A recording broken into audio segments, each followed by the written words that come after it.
हरे कृष्णा।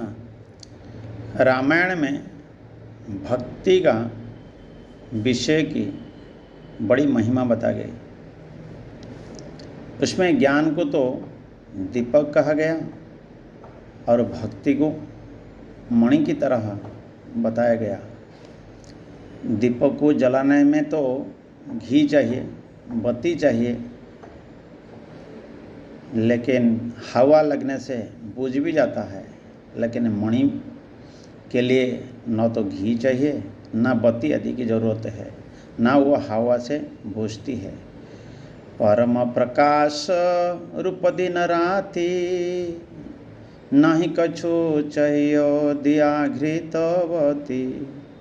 मोह दरिद्र निकट नहीं आवा, लोभ बात नहीं ताही बुझावा। प्रबल अविद्या तम मिति जाई, हरहि सकाल शुभ लभ समुदाय। इतना ही नहीं, जो मुक्ति के ज्ञान द्वारा बड़ी कठिनता से प्राप्त होती है, वही मुक्ति भगवान का भजन करने से बिना इच्छा करते हुए मुक्ति अपना आप खड़ी हो जाती है। अति दुर्लभ कैवल्य परमा पद, संत पुराण निगमागम बाद। राम भजत सोई मुक्ति गोसाई, अनच्छ इच्छत आवै बरिबाई। इसलिए ज्ञान मार्ग को तो बड़ा कठिन बता गया।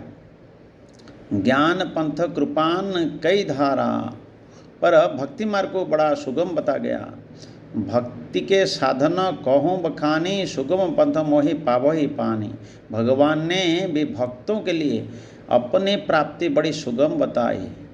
इसलिए भगवान भगवद गीता में कहते हैं 8 अध्याय 14 नंबर श्लोक में, अन्यन्य चेता सततम जो माम स्मरति नित्य स तस्याहम सुलभम पार्थ नित्य युक्त से योगिना। हे पार्थ, अन्यन्य चित्त वाला जो भक्त नित्य निरंतर मेरा स्मरण करता है, उस नित्य युक्त जोगी के लिए मैं सुलभ हूँ।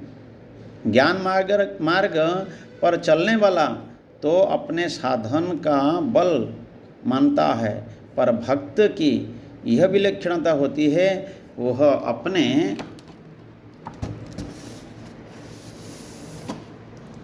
ज्ञान मार्ग पर चलने वाला तो अपने साधन का मानता है, पर भक्त की विलक्षणता होती है कि अपने साधन का बल मानता ही नहीं। कारण मैं इतना जप करता हूँ, इतना तप करता हूँ, इतना ध्यान करता हूँ, इतना संसर्ग करता हूँ, इस तरह भीतर में अभिमान रहने से भक्ति प्राप्त नहीं होगी। जिनका सीधा सरल स्वभाव है, जो भगवान की कृपा पर निर्भर करते हैं और हर एक परिस्थिति में मस्त रहते हैं, आनंद रहते हैं, उन्हें भक्ति प्राप्त होती है। कहूँ भगति पथ कवन प्रयास, जोगन मख जपता आप उपवास। सरल स्वभाव नमन कुटिलाई, जातला संतोष सदाई। जब तक अपने साधन का अभिमान रहता है, तब तक असली भक्ति प्राप्त नहीं होती है। जब अभिमान रहेगा तो वह भक्ति प्राप्त नहीं होते हैं।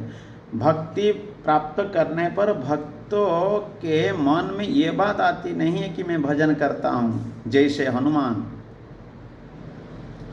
जानऊ नहीं कछु भजन उपाय। हनुमान भक्ति के जैसे हनुमान जी कहते हैं, जानऊ नहीं कुछ भजन उपाय। हनुमान भक्ति में खास आचार्य होते हैं, वे भी भजन का उपाय नहीं जानता है। भजन क्या होता है, कैसे होता है, सबरी को पता भी नहीं था। भक्ति 9 प्रकार की होती है। श्रवणम कीर्तनम विष्णु स्मरण पाद सेवनम अर्चनम वंदनम दास्यम सख्यम आत्मनिवेदनम। श्रीमद्भागवत में कहते हैं।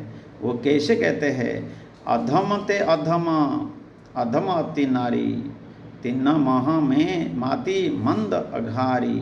परंतु भगवान इसको कहते हैं, नवदा भक्ति कहो तो ही पाई, सावधान सुन धरु मन माही। नाव महु एकौ जिन के होई, नारी पुरुष सचराचर कोई। सोई अतिशय प्रिय भगिनी मोरे, सकल प्रकार भक्ति दूढ़ तोरे। हनुमान जी और सबरी झूठ नहीं बोलते हैं, चतुराई नहीं करते हैं, प्रति तो सहज और सरल भाव से कहते हैं, क्योंकि उनमें किंचित मात्र भी अभिमान नहीं था। सबरी के अंदर कोई अभिमान नहीं, हनुमान जी के अंदर कोई अभिमान नहीं। भक्त अपने में कोई विषहस्ता न देखकर केवल भगवान की कृपा ही मानता है। जब अपनी कोई चीज़ है ही नहीं तो फिर अभिमान किस बात का। हम लोग जो अभिमान करके बैठते हैं, जब अपने में गुण देखता है उस गुण को तो अपना मानते हैं, तब अभिमान पैदा होता है। भक्तों को अपने में कोई गुण देखता ही नहीं, वो कैसे गुण अपना मानता ही नहीं, किसी गुण को अपना नहीं मानता, उसमें अभिमान पैदा होने की गुंजाइश ही नहीं। उसका उपाय और उपेय, साधन और साध्य दोनों भगवान ही होते हैं। साधन भी भगवान की कृपा से मानता है और साध्य की प्राप्ति भी भगवान की कृपा से मानता है। भक्त, ये भक्त का लक्षण होती है। तब ये भगवान भक्ति से सब कुछ प्राप्त होती है, भक्ति करने मात्र से। ये रामायण की है, मैं इसलिए आप लोग को पढ़ा कर को सुनाया। हरे कृष्णा।